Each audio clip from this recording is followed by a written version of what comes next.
Hola jóvenes, buenas tardes, ¿cómo están? Vi ya en sistema que ya están comenzando a subir tareas, me da mucho gusto eso, saber que ya están atendiendo el tema de tareas, ya casi vamos a estar a concluir cuatrimestre y bueno, es importante, sobre todo por si quedan dudas, irlas despejando y que no nos agarren los tiempos. Algunas ya pude revisarlas, ya ahí subí algún tema de evaluaciones y me gustaría mucho pues que continúen con eso en este sentido, que sigan subiendo sus tareas y repito, si hay algún tipo de duda, hacérmelo saber para poderla ir contestando o despejando a lo largo de las clases. La clase pasada estábamos viendo de lo que es derecho administrativo. El día de hoy vamos a continuar con el tema y vamos a ver que si bien es cierto el fenómeno de la administración pública, que es el que estudia el derecho administrativo, surge en las primeras sociedades políticas, este derecho pues sería igual que todos un conjunto de normas. Aquí lo interesante pues es vamos a ver y vamos a revisar qué estudia este conjunto de normas. Recordábamos ya en las clases pasadas, pues vimos un poco de tema de historia internacional y cómo es que va surgiendo ya para un tema en nuestro país, el derecho administrativo. Hay que señalar que los antecedentes históricos del derecho administrativo eh, pues son evolucionados, al igual que en otras materias, a través de un tema de historia, un tema de todas las circunstancias que fueron ocurriendo. Ok, pues por lo que se considera esta evolución, podemos afirmar que este derecho administrativo es una rama relativamente nueva del derecho y que esta evolución ha ido pareja o de una manera alterna al crecimiento de la estructura del poder ejecutivo y al incremento de la actividad de este, y que ha acompañado al poder público en su tránsito desde el Estado policial al Estado social de derecho y en el resurgimiento del liberalismo al finalizar el siglo XX.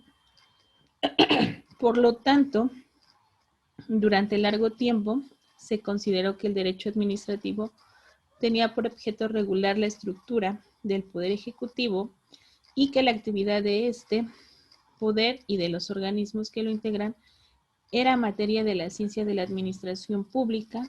En torno a esta idea y sustentando una opinión contraria, pues escribieron ciertos juristas. Por lo tanto, la ciencia del derecho administrativo tiene por objeto el estudio de las reglas jurídicas que conciernen a la acción administrativa del Estado, el estudio de la regulación normativa de los entes del Poder Ejecutivo y sus relaciones, es decir, y en otras palabras, su objeto de conocimiento lo constituyen los fenómenos jurídicos, como son leyes, como son reglamentos, actos, contratos, resoluciones, etcétera. Obviamente, estos relacionados con la estructura y con la actividad del Poder Ejecutivo, tanto puede ser federal, puede ser local, estatal o municipal.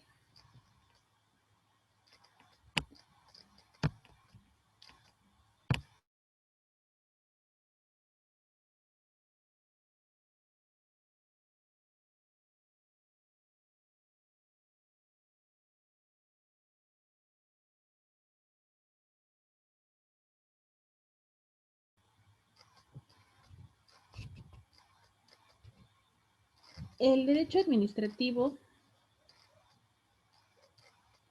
va a tener su objeto de conocimiento en lo que constituyen los fenómenos jurídicos, y repito, como leyes, reglamentos, actos, contratos, resoluciones, relacionados con el poder ejecutivo, ¿ok? En sus tres ámbitos de gobierno. Por lo que corresponde a la técnica del derecho administrativo,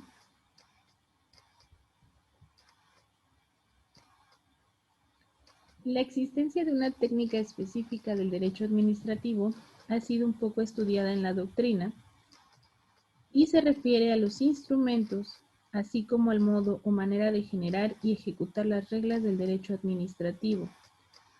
Consideramos un tanto exagerado hablar de esta técnica del derecho administrativo, ya que se llega a un extremo y habría que hablar de estética, de gramática, axiología, historia, epistemología, etcétera. Es decir, todas las ramas genéricas que tienen una relación con el derecho administrativo. En cuanto a la metodología y sistematización del derecho administrativo, todo método de conocimiento es adecuado cuando conduce a entender el objeto de estudio. Cualquier método científico implica una sistematización en la cual será acertada en la medida en que nos conduzca a la cognición de la materia investigada. Opinamos que el estudio del derecho administrativo en abstracto ha de arrancar de las ideas generales, es decir, una teoría general para llevar a explicar las cuestiones. Ahora bien, el concepto de derecho administrativo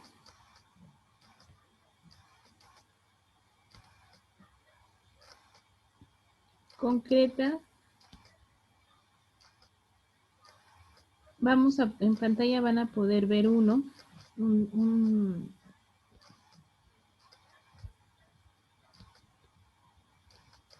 concepto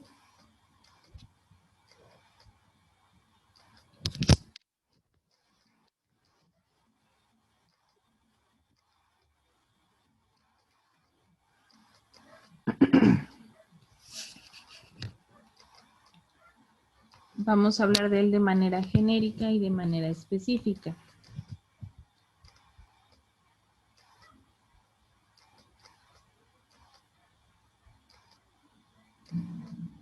La ciencia del derecho administrativo es el estudio y conocimiento metodológico relativos al análisis de los cuerpos normativos que estructuran al poder ejecutivo o administración pública y que regulan sus actos. Al lado de esto es válido indicar que la sustitución de las normas jurídicas administrativas ha de iniciarse a partir del caso concreto para buscar la regla aplicable y escalando la jerarquía de ordenamientos se llega hasta la ley y el artículo constitucional correspondientes. Esto no excluye la eventual utilización de otros métodos como el experimental, el dialéctico o el histórico, lo cual dependerá fundamentalmente del caso o la figura por resolver al estudio. La necesidad de aportar un sistema y la de conceptualizar son claras, ya que como han dicho algunos juristas, renunciar a un sistema que nos permita analizar, relacionar e integrar las normas jurídicas equivale a renunciar al conocimiento científico del derecho. Por otra parte, existen autores que a partir de ciertos conceptos de orden público y policía administrativa desarrollan el estudio de las partes esenciales del derecho administrativo.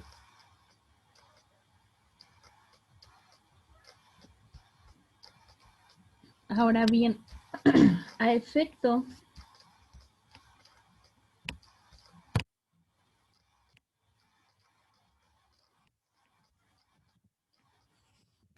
de puntualizar lo que es el derecho administrativo, vamos a establecer algunos temas o algunas definiciones que nos marcan unos autores. Ok. Denme un segundo porque se va a apagar mi computadora. Si no la puedo apagar.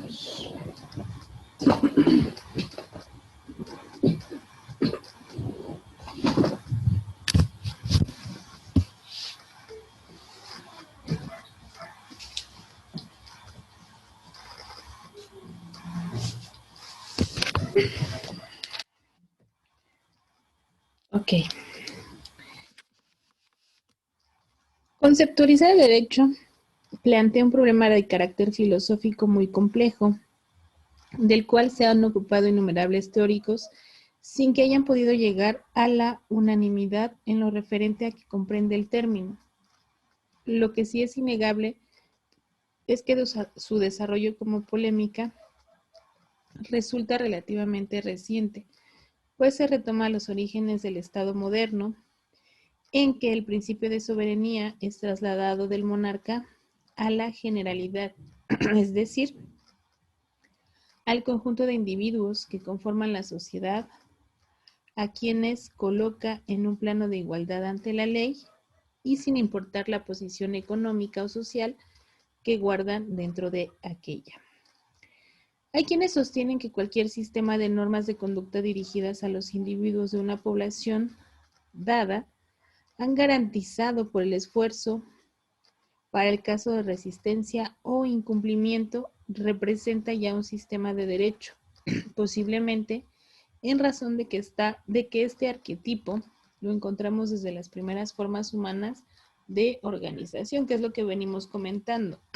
Todas las circunstancias nos llevan a tomar decisiones precisamente porque estas mismas nos van llevando, nos van haciendo o nos van dando la necesidad de ser reguladas. Tenemos un problema, pues hay que ver cómo se resuelve. No es lo mismo irlos dejando de lado y que se vaya incrementando a irle buscando alternativas, y por eso se van creando en sí la mayoría de las ramas del derecho.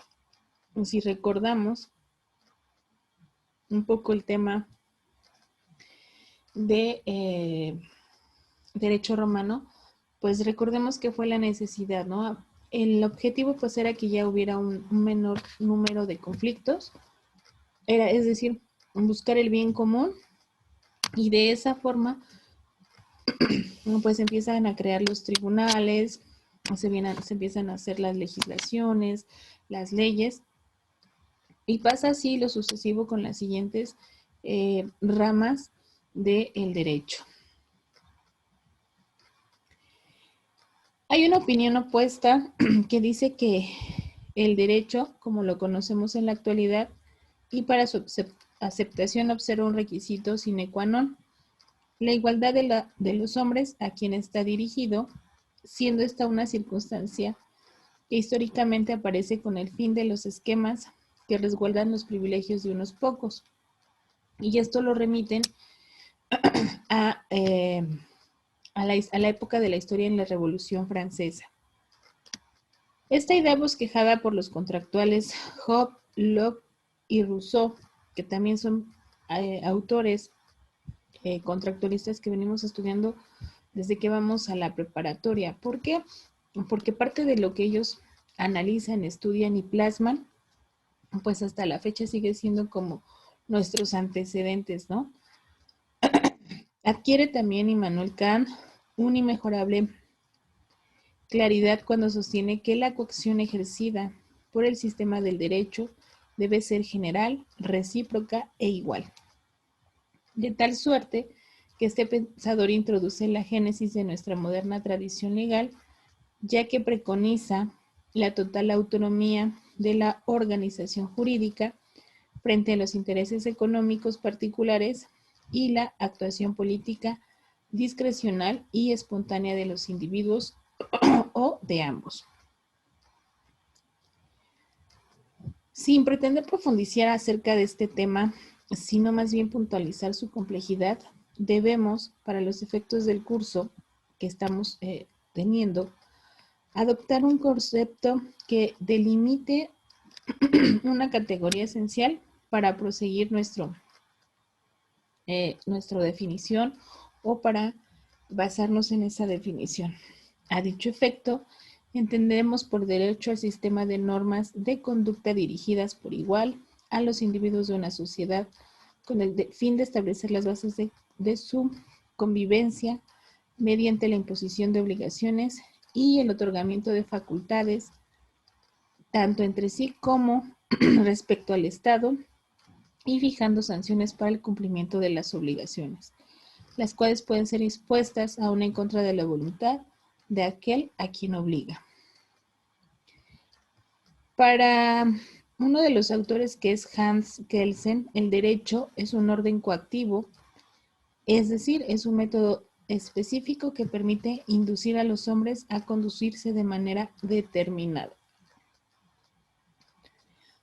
Vamos a ver que hay diversos criterios teóricos que explican el concepto de derecho administrativo. Hay algún autor que menciona que existen más de 90 conceptos provenientes de otros tantos autores. Y este dato, ¿qué pasa? Nos dice que es difícil determinar los criterios que permitan conceptualizarlo, así como elegir alguna definición o algún concepto que sean los mejores para que comprendamos el tema. Y entonces se realiza una sistematización de los criterios teóricos que determinan el concepto de nuestra disciplina, y vamos a ver que existen el criterio orgánico, que hace hincapié en los entes administrativos, la corriente que lo considera como conjunto de leyes administrativas, el criterio de la actividad administrativa, la teoría de la función administrativa como nota determinante, la corriente que atiende a las relaciones del Poder Ejecutivo con otros entes públicos y con los particulares, el criterio del servidor público, el criterio teológico, los sistemas de principios jurídicos y el criterio que pone la nota esencial en los medios de defensa con que cuenta el particular frente a la autoridad administrativa.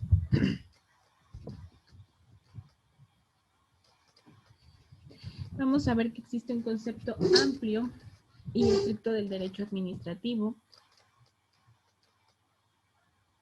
en el cual se contienen todas las notas importantes propias de ella y las diferenciadoras en relación con otras ramas jurídicas.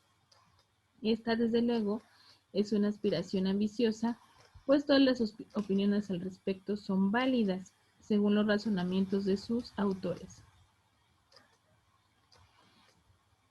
Boquera dice que no debe confundirse el concepto de derecho administrativo con la definición de derecho administrativo, ya que ésta pretende expresar el concepto de la disciplina jurídica, aquel que servirá de punto de partida para conseguir un sistema científico. Y vamos a citar algunos conceptos representativos de una amplia producción doctrinal en nuestra disciplina. Pueden ver ustedes en pantalla. Por ejemplo, para Enrique Sayagues Lazo, el derecho administrativo es parte del derecho público que regula la estructura y funcionamiento de la administración y el ejercicio de la función administrativa. Para Gabino Fraga, otro jurista, él dice que es la rama del derecho público que regula la actividad del Estado que se realiza en forma de función administrativa. Y para Agustín Gordillo, dice que es la rama del derecho público que estudia el ejercicio de la función administrativa y la protección judicial existente contra esta. Si se dan cuenta, los tres conceptos que ustedes pueden ver hablan de la función administrativa.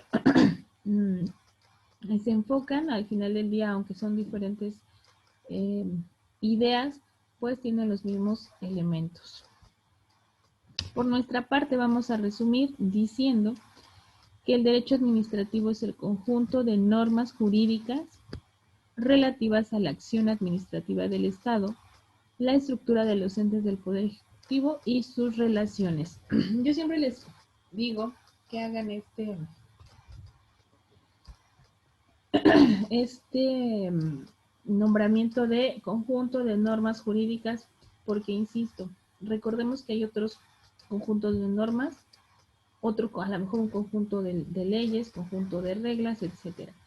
Al nosotros decir conjunto de normas jurídicas, estamos ampliando muchísimo la definición o el concepto. Ya no estamos limitándonos a poco, pero sí tenemos un límite a dónde empezaría el tema de otro concepto o de otro tema fuera del concepto. Cabe indicar las características que la doctrina le ha atribuido al derecho administrativo, rama jurídica interna del derecho público, generalmente no codificada, escrita en evolución y de una enorme extensión y variedad de asuntos. Vamos a también a tener que existe un concepto restringido y formal del derecho administrativo, y como conceptos formales y restringidos se pretende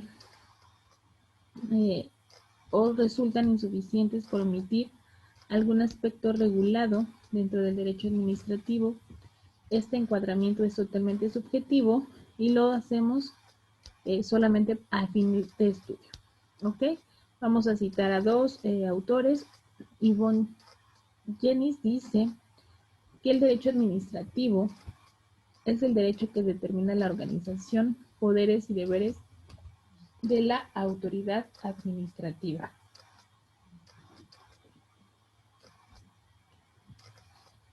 Para Marcel Guaguin dice que es el conjunto de reglas que determinan en qué condiciones los entes administrativos adquieren derechos e imponen obligaciones a los administrados mediante la acción de sus agentes en interés de la satisfacción de las necesidades públicas.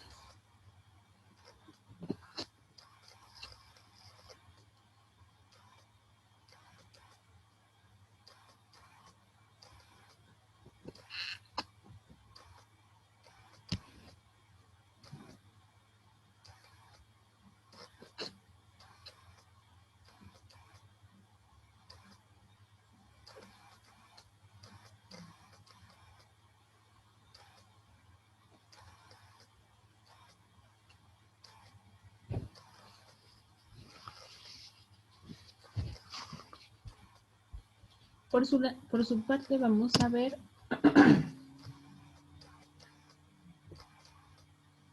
que es un derecho público y es un derecho privado. Vamos a analizar. La idea de dividir el derecho en público y privado se remonta nuevamente a los romanos, quienes así distinguieron entre la normatividad dirigida a conservar la cosa romana y la referida a la utilidad de cada persona. Recordemos que había en derecho romano las personas eran los patricios, los plebeyos, etc. Considerada esta en particular e independiente del cuerpo social. Posteriormente Kant remonta esa idea y la incorpora a su sistemática del derecho, la cual ha evolucionado de manera muy tenue hasta nuestros días, ya que definimos el derecho público como el sistema normativo que regula la actuación del Estado en su accionar soberano y determina las relaciones y los intereses que privan con sus gobernados mediante la creación de los órganos y procedimientos pertinentes. Y por derecho privado, entendemos el sistema normativo que regula las relaciones jurídicas entre los particulares, quienes se encuentran en un plano de igualdad ante la ley.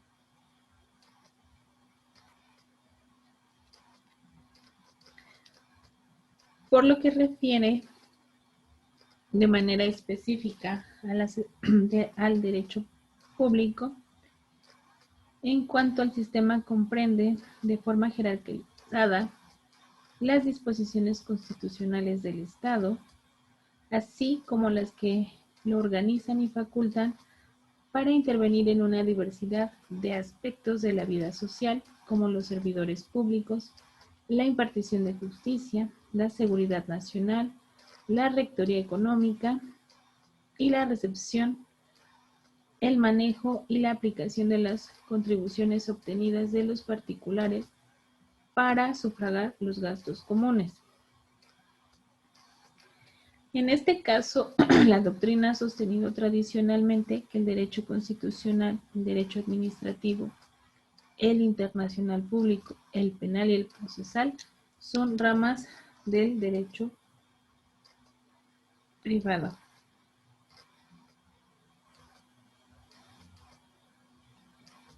Público, perdón.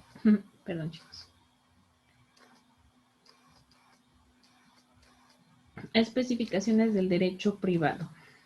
Para Kant, el derecho privado es esencialmente el derecho de la propiedad, ya que a esta se le considera el elemento en que se basa la formación de Estado y el derecho modernos. Este derecho de y para los propietarios tiene en el contrato su expresión más acabada, en virtud del cual ellos se relacionan voluntariamente. En dicha relación siempre destaca un contenido económico.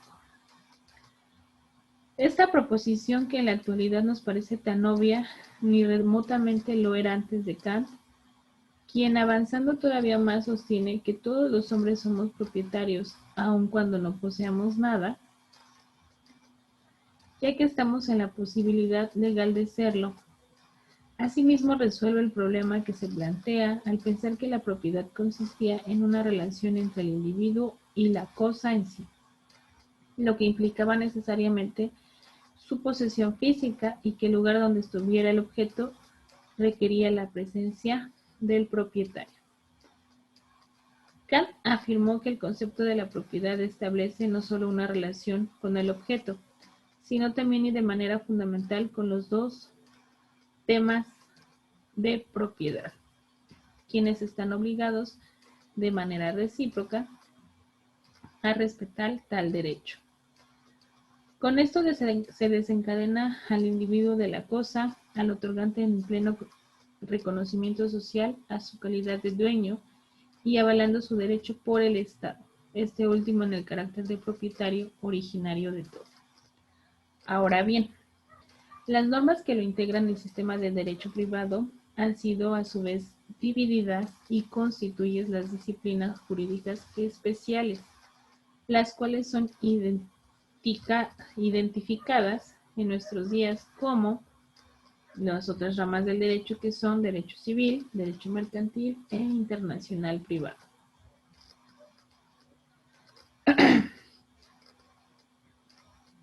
Por lo que respecta a las opiniones sobre la privatización del derecho público y la publicación del derecho privado,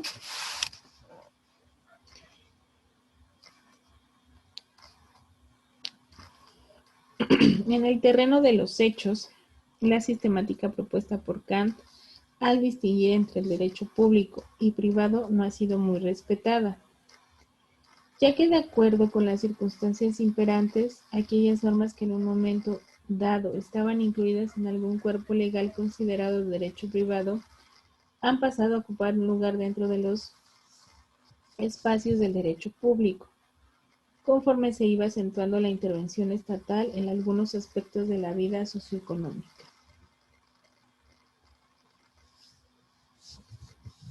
Esta interrupción del Estado ha sido origen de múltiples discusiones acerca de la naturaleza jurídica de dichas normas que de modo poco usual y por disposición de la ley pasan a ser tuteladas por el Estado de manera directa. En nuestro país existen marcados ejemplos de este fenómeno, como sucede con la legislación mercantil, en virtud del interés del Estado por la actividad financiera, las inversiones extranjeras la protección al consumidor, la minería o como acontece con la regulación que norman lo relativo a la ecología, etcétera.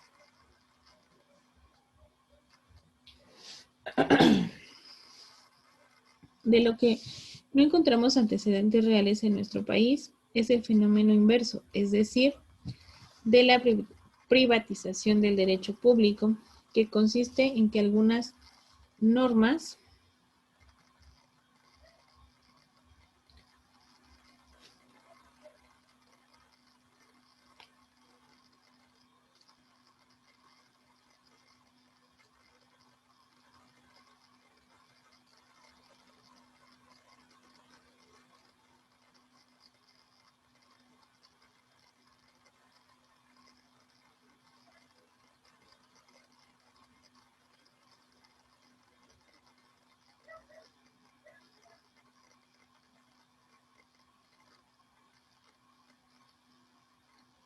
ubicadas dentro del cuerpo del derecho público pasen a ser del derecho privado.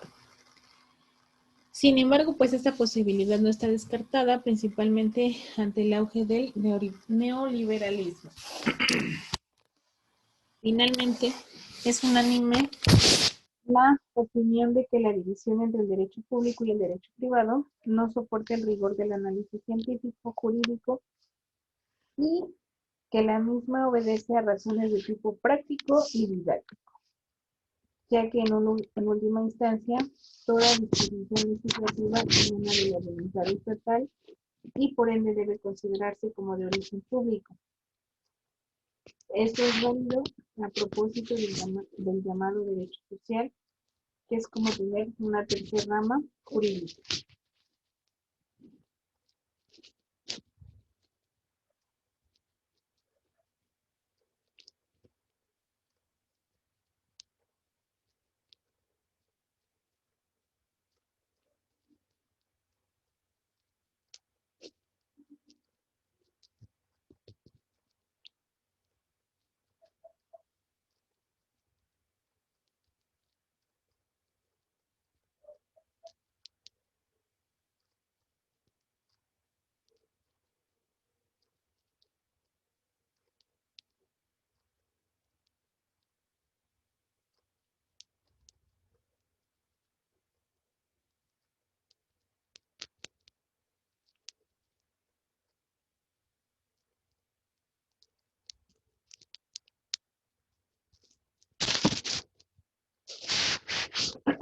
Bien, ahora vamos a ver lo que son las ramas especializadas del derecho administrativo.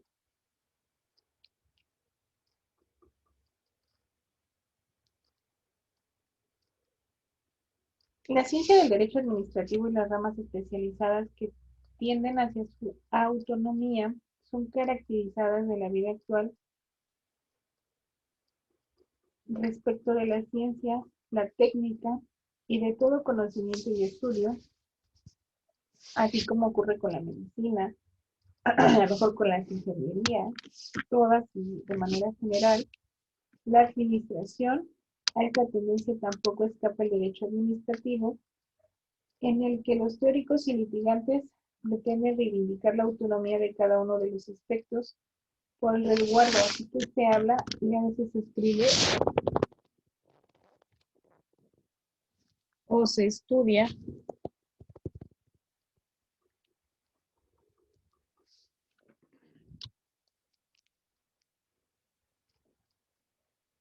Y vamos a ver las siguientes.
vamos a ver que están las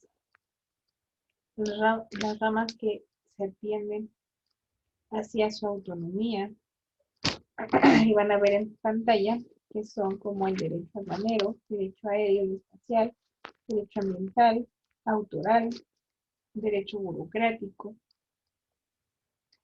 derecho de las comunicaciones, derecho cultural, derecho demográfico, derecho del deporte, derecho eclesiástico, derecho educativo, derecho energético, derecho hidráulico, derecho migratorio, derecho minero, derecho pesquero, derecho de la propiedad industrial, derecho de las telecomunicaciones, derecho sanitario, derecho turístico, derecho universitario y derecho urbanístico.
Cada una de estas 23 ramas del derecho administrativo indica qué actividad se regula por ellas.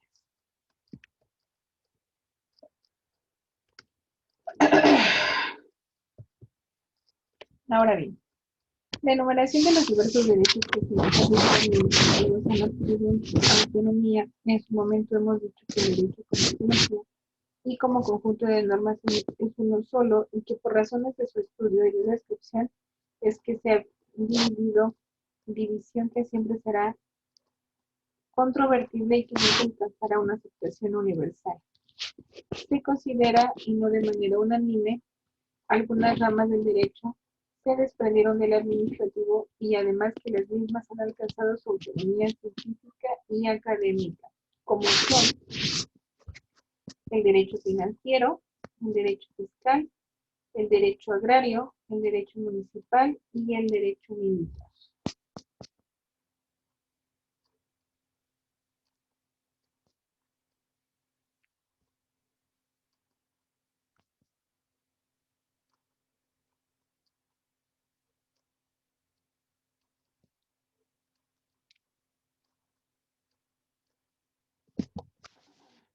Respecto a las relaciones de la ciencia del derecho administrativo con otras ramas de derecho y con otras ciencias. Este tipo de relaciones pueden ser de supletoriedad o porque algunas reglas del derecho administrativo derivan de estas ramas. Y en pantalla van a ver que tenemos al derecho constitucional, que la Constitución política es la ley suprema. Ella estructura la base de los entes públicos y establece las reglas en materia de derechos humanos, reglas que habrán de ser acatadas y respetadas en la actuación de la administración pública. Además, la Constitución contiene otras normas relativas a cuestiones administrativas. Alguien ha dicho que el administrativo es derecho constitucional aplicado, de ahí la importancia de sus relaciones.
Por lo que respecta al derecho civil, en el Código Civil el Estado reconoce los principios generales de derecho y establece algunas otras regulaciones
cuanto al derecho mercantil, ciertas figuras de esta disciplina tienen un uso frecuente por parte de los órganos estatales, las sociedades, los contratos, etc. Además, el Estado efectúa intensas operaciones de carácter comercial. Respecto al derecho procesal, esta rama presenta una fundamental relación de supletoriedad para los procedimientos de producción y ejecución del acto administrativo, así como para la impugnación de este en su caso. El derecho internacional público, el poder ejecutivo es el que origina y aplica, y dice entre paréntesis casi siempre por las opciones y observaciones que hay, los tratados y convenios internacionales y además define y expresa la política exterior. El derecho internacional privado es la solución de conflictos de leyes, se efectúa por lo general mediante actos de la administración pública. El derecho penal es un ente de la administración pública y es casi siempre el titular de la acción penal y el sistema penitenciario que es manejado por ella misma. De ahí, pues, la relación con esta rama. Y el derecho del trabajo. En México, los conflictos laborales en primera instancia se ventilan ante órganos administrativos, juntas de conciliación y arbitraje. Ahora recordemos que tienen otro nombre. El Estado, según veremos, las mantiene vitales.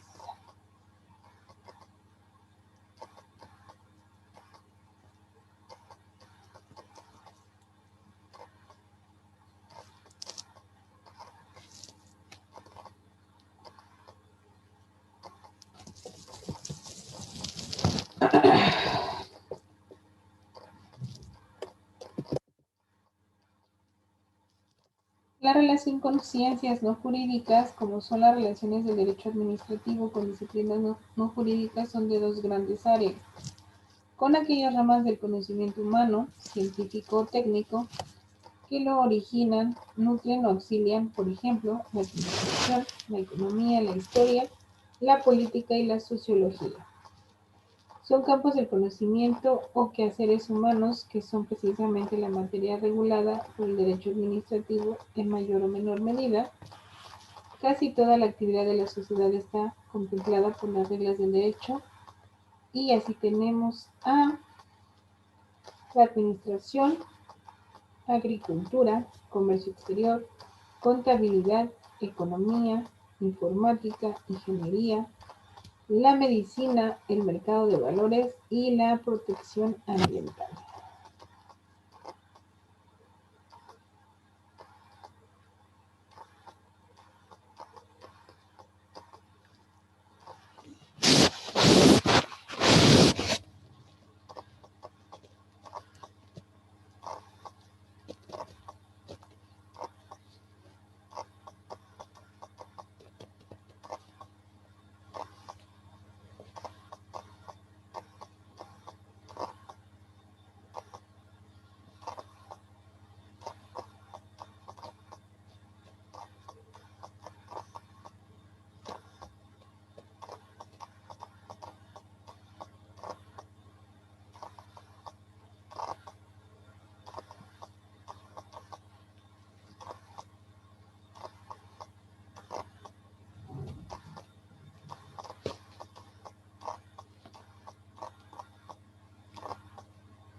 Fuentes del derecho administrativo.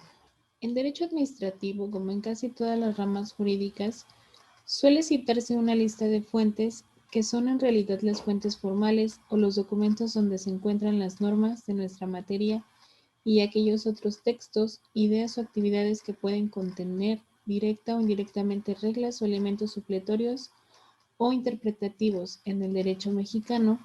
Dicha lista sería la siguiente: la Constitución Política de los Estados Unidos Mexicanos como ley suprema, las leyes federales, tratados y convenios internacionales, leyes locales, reglamentos, planes y programas, normas oficiales, los circulares,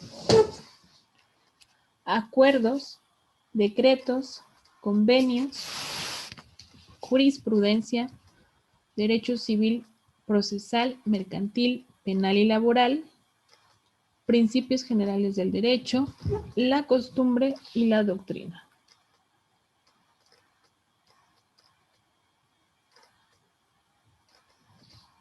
Desde la Constitución hasta los convenios, tal como las mencioné, son fuentes directas y están ordenadas conforme a una secuencia de prelación jerárquica.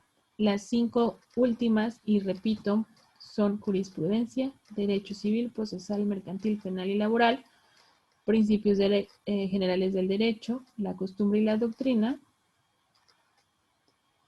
Son fuentes interpretativas o supletorias. Algunas de estas fuentes pues ya las tocamos y otras las vamos a estudiar en la siguiente clase.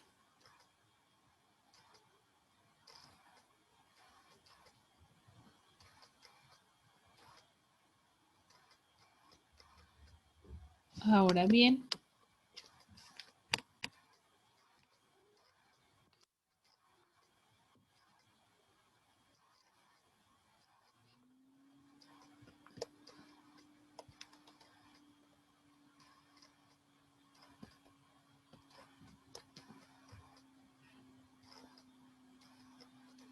vamos a ver el concepto de codificación de la materia de derecho administrativo. Un autor dice que un conjunto de disposiciones legales que versan sobre una materia de legislación positiva, influido en su estructura por una idea general, define al concepto de codificación, que nos permitirá complementar la noción de codificación como la legislación que está codificada cuando se presenta en una ley única, la cual exige una recopilación orgánica y sistematizada de la legislación. En este orden de ideas, codificación es la reducción sistematizada a una unidad del conjunto de normas jurídicas de una determinada rama del derecho vigente. El derecho administrativo no está codificado en la mayoría de los países, a diferencia de otras ramas que sí lo están, como el derecho civil, penal, el derecho constitucional, por solo mencionar algunos. La codificación administrativa, entendida como la elaboración de un código administrativo, ha sido objeto de encontradas opiniones por parte de la doctrina desde el siglo XIX, la que ha afirmado o negado, según la postura adoptada, la posibilidad o imposibilidad, conveniencia o inconveniencia de tal área. Al lado de estas, exige una tercera tesis, la cual admite solo la codificación parcial por materias,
La codificación administrativa, entendida como la elaboración de un código administrativo, ha sido objeto de encontradas opiniones por parte de la doctrina desde el siglo XIX, lo que ha afirmado o negado, según la postura adoptada, la posibilidad o imposibilidad, conveniencia o bien inconveniencia de tal tarea. Al lado de esta se exige una tercera tesis, la cual admite solo la codificación parcial por materias. Detengámonos en esta polémica. Las posiciones adoptadas por los administrativas respecto del problema de la codificación en cuanto a su relación pueden agruparse en tres corrientes. La que sostiene los autores que niegan la posibilidad de tal codificación, por mencionar algunos diré Rocco, Cormillani, De Ginos, Mellain, Mantellini, Di Bernardo, Colmeiro, etc. Segunda, la sustentada por autores que admiten la posibilidad y conveniencia de la codificación administrativa, como Cotelli, Ducrot, D'Alessio, Broccoli, de Posada, Villanova, Telesio, etc. Y la tesis que solo admite la codificación parcial por materias a las que se afilian, como Ortiz, Sabonini, Latorre, Lentinini, Gasconi, Marín. Los argumentos de estos autores del primer grupo pueden resumirse por los siguientes datos. Multiplicidad de las disposiciones jurídico-administrativas, mutabilidad del derecho administrativo, falta de orden de la legislación administrativa. La codificación es contraria a los principios del derecho público, del que forma parte el derecho administrativo. El derecho administrativo carece de madurez para la codificación o esta es imposible debido a que tal rama del derecho posee perfiles muy propios y distintos de las otras vertientes del derecho que sí son codificables.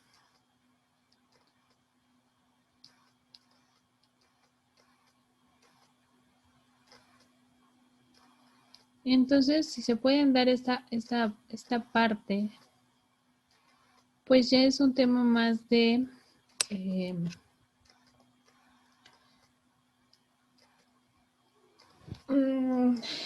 teórica, por llamarlo así.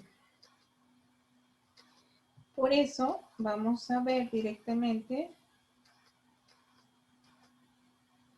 el tema de administración pública. ¿Ok?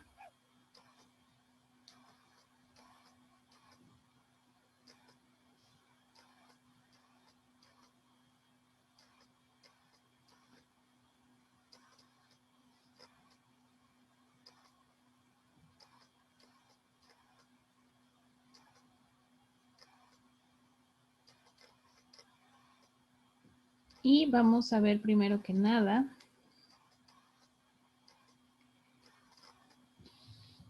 el concepto de esta y la administración pública es el objeto de estudio de la disciplina denominada administración pública, es decir, la disciplina y su objeto de estudio coinciden en su denominación. Esta última presenta sustanciales diferencias de especialización con otras disciplinas que le es afín, como la administración de empresas. Dichas diferencias se explican en función de los entes hacia los cuales ellas se dirigen, entes cuya organización y actividad difieren en virtud de sus objetos y de los sectores en que se desenvuelven. La sistemática a que responden sus planteamientos teóricos y prácticos, por ende, también es distinto en ambas. Sin embargo, guardan cierta unidad terminológica para referirse a aspectos que de una u otra forma les son comunes. De ahí que las dos emplean expresiones como organización, planeación, control, evaluación, selección de personal, dirección, etc. La mayoría de los autores en esta materia pueden abreviar y evitar redundancias, utilizan solamente la expresión ciencia de la administración. Pero en este caso de lo que se está hablando es de la disciplina de la administración pública.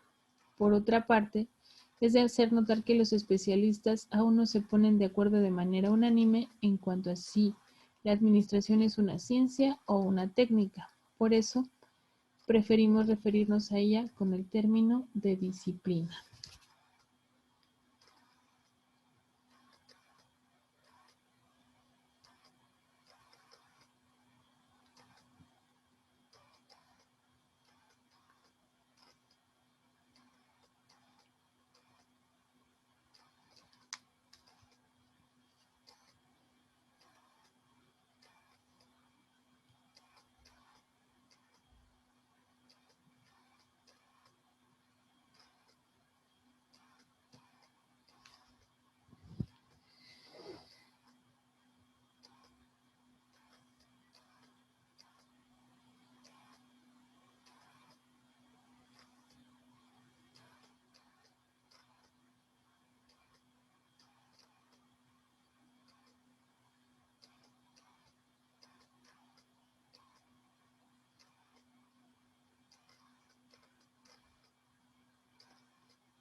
La evolución histórica de la administración pública no es breve. Breve puede ser la exposición que se haga acerca de su desarrollo a lo largo de la historia, pero eso queda librado al arbitrio del expositor y no por limitantes impuestas por la naturaleza misma del tema. Vamos a proporcionar unas notas muy generales referidas a este proceso que durante decenas de siglos han acompañado a la humanidad. Desde las más remotas sociedades aparece la administración, primero para regular la distribución de los escasos satisfactores que poseían los grupos humanos y después con fines tributarios. Con el surgimiento y la expansión de los grandes imperios de la antigüedad, experimenta un salto cualitativo y cuantitativo a efecto de adaptarse al manejo de la riqueza obtenida mediante la guerra. Según Omar Guerrero, los primeros escritos acerca de la administración pública los aporta la India entre los siglos 6 y 7 antes de nuestra era. A partir de entonces, se puede reseñar, como lo hace el autor citado, los estudios que surgieron a instituciones públicas encargadas de la función o actividad administrativa de las sociedades políticamente estructuradas y siempre cambiantes. Así, los entes de la administración existen, se modifican, se adaptan al apogeo de la Roma imperial y este mismo proceso de cambio y adaptación se repite en la Alta Edad Media con la Baja Edad Media, en el surgimiento del Estado moderno ya hacia el siglo XV y en el nuevo régimen que deviene a raíz de la Revolución Francesa. Estamos hablando del año de 1789. Dinámica que por otra parte se mantiene en nuestros días y que también se dio en otras sociedades políticas no occidentales. Las civilizaciones americanas anteriores al siglo XV, el Lejano Oriente, etc. Por lo que hace a los estudiosos de la materia son de mencionarse Anne Robert, Jacques Turgot, Jean-Charles Bonin, Charles Alexis, entre otros.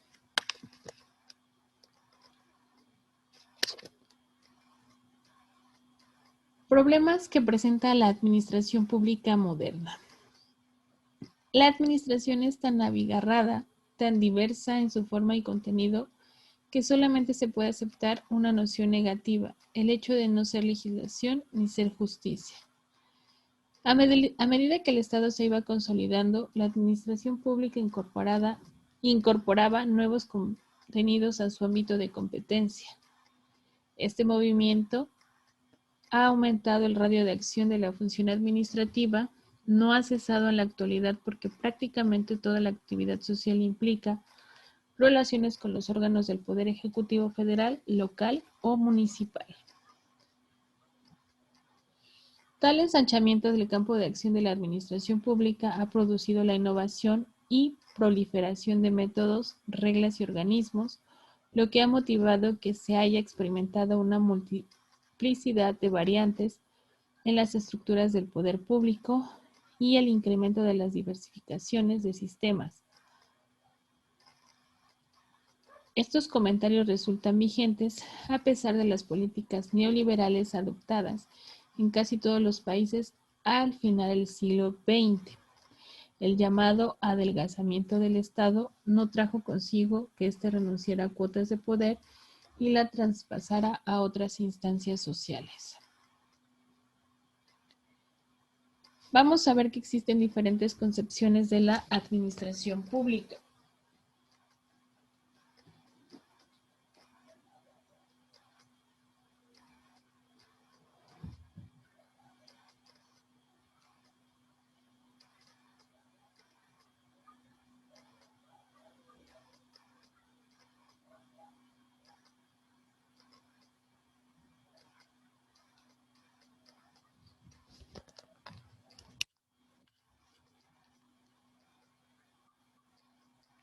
Los entes del poder público, encargados de coordinar los recursos de diversa índole para el logro de ciertos objetivos, constituyen la materia que integra la administración pública. La administración pública, al ser analizada por la ciencia o teoría de la administración y desde un punto de vista eminentemente extrajurídico, comprende los elementos siguientes: organización, coordinación, finalidad, objetivos, métodos operativos, planeación, control y evaluación. Otra concepción sería la teológica, es decir, aquella en que se tienen en cuenta los fines que ella persigue, los cuales pueden ser, a modo de ejemplos, lograr el bien común, satisfacer las necesidades colectivas, mantener la hegemonía de un grupo social, alcanzar la justicia social, hacer posible la vida en sociedad, garantizar la libre empresa. Una concepción más de las muchas que se han desarrollado consiste en considerar la administración pública como una corporación de individuos, los cuales han de ser conducidos adecuadamente al logro eficiente de determinados resultados. Por último, nos referimos a la tesis que concibe la administración pública como un instrumento fundamental dentro de la actividad política del Estado, ya que por su medio se ejerce principalmente el poder.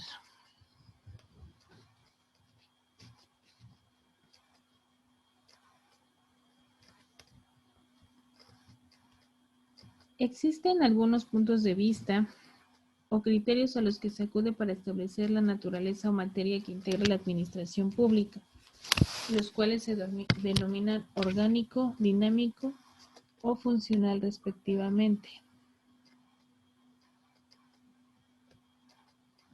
El orgánico, de acuerdo con este criterio, el objetivo de la ciencia de la administración lo conforman todos los entes que dependen del Poder Ejecutivo.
El punto orgánico. De acuerdo con este criterio, el objeto de la ciencia de la administración lo conforman todos los entes que dependen del Poder Ejecutivo, ya sea que tal vinculación sea real o formal. Incluye secretarías, organismos descentralizados, comisiones, sociedades mercantiles de Estado, etc. El dinámico o funcional. Según este punto de vista, la materia de la ciencia de la administración está constituida por aquellas acciones del poder público cuya naturaleza sea materialmente administrativa. Esto es, el objeto por estudiar es el quehacer estatal que se realiza en forma de función administrativa. Ahora bien, vamos a hacer una clasificación de la administración pública.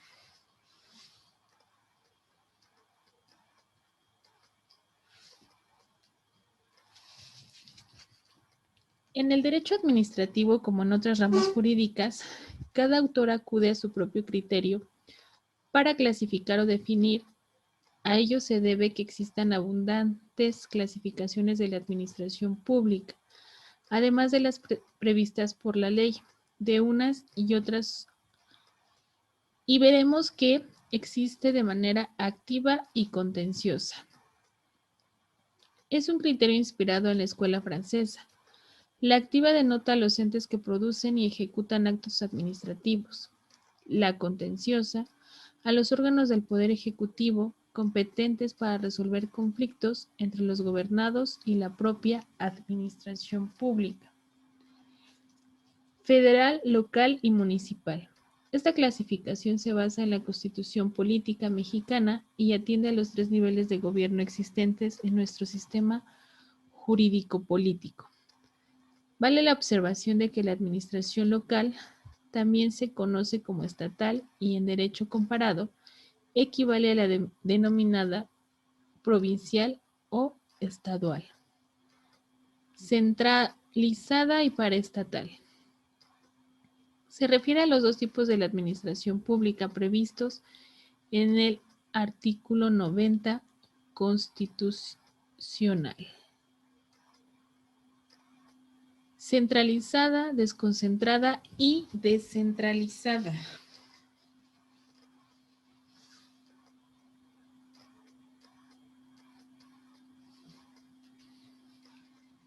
Este criterio está referido a la forma de relaciones entre los órganos administrativos con el titular del Poder Ejecutivo. De acuerdo con la competencia de cada órgano, se pueden hablar de administración política, de seguridad agropecuaria, industrial, educativa, además de otras dependencias y entidades. Esta distinción se introdujo en nuestro derecho a partir de 1977 e identifica dependencias como con secretarías y procuradurías de justicia, órganos centralizados, el vocablo entidades de reserva para los entes paraestatales, organismos descentralizados en sentido amplio, órganos y organismos provenientes de las leyes vigentes, y esta clasificación agrupa hacia los entes administrativos. Los órganos son los que dependen directamente del Ejecutivo y los organismos son las entidades paraestatales.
En este señalamiento, el programa de 1997 debe de estudiarse el concepto de interés público y figuras afines, considerando que el tema se repite en el segundo curso, en donde se verá el interés social, la utilidad pública y el beneficio colectivo. Ahora bien, una vez que estudiamos todos estos conceptos, es importante, jóvenes, que ustedes vayan estableciéndolos y colocándolos en un tema más práctico. Nosotros cuando vamos a hacer un trámite, desde un trámite básico Pública, hasta desde un ayuntamiento, un organismo de agua, un instituto de la juventud, un instituto del deporte, a lo mejor un DIF, desde un DIF municipal, un DIF estatal, y una dependencia federal, pues forman parte de precisamente de la administración pública. De ese tema que va a ser regulado de esa forma. Es importante ver que cuando nosotros nos presentamos al tema de la administración pública, pues es una infinidad de legislaciones, ¿no? Depende de la materia a la que vayamos. Y les voy a poner un ejemplo. Un tema de propiedad. Incluye un catastro municipal, una tesorería municipal, y de ahí a lo mejor nos vamos a un instituto de la función registral, una notaría, etc. Si se dan pues es derecho administrativo, pero para un solo tema de, eh, de propiedad, pues ya todo lo que vimos involucrado, ¿no? Todas las legislaciones. Por ejemplo, un manual catastral, porque nuestra clave catastral tiene 16 dígitos. ¿De qué sirve o qué tan básico es o qué tan importante es lo básico de que empecemos haciendo un trámite en un ayuntamiento para poder llegar a tener una escritura pública? Y entonces, por eso es que el tema de derecho administrativo pues es tan nutrido, porque de un solo tema pues vamos sacando mucha legislación. Es importante que ustedes estudien y vean en la práctica este tema. Les podría poner otro ejemplo. Si nosotros hacemos una petición ante un órgano administrativo, puede ser una petición por el 8º constitucional o puede ser una petición por la ley de transparencia, pues ya empezamos con la constitución política, con la constitución del Estado, a lo mejor con la ley general de transparencia, la ley estatal de transparencia, los reglamentos que la ejecutan, etcétera. Entonces es una materia muy, muy nutrida en un término de legislaciones en la que de alguna manera cada trámite, cada etapa procesal, pues lleva un sinnúmero de legislaciones.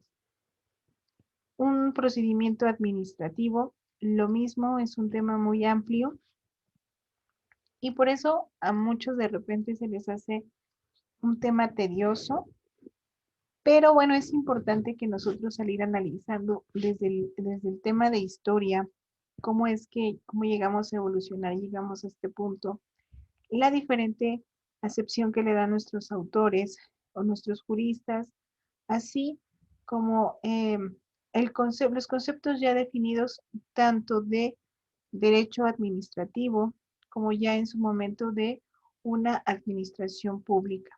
La diferencia o el camino que nos lleva entre un Estado, un gobierno y lo que es una administración pública. Entonces, jóvenes, pues hasta aquí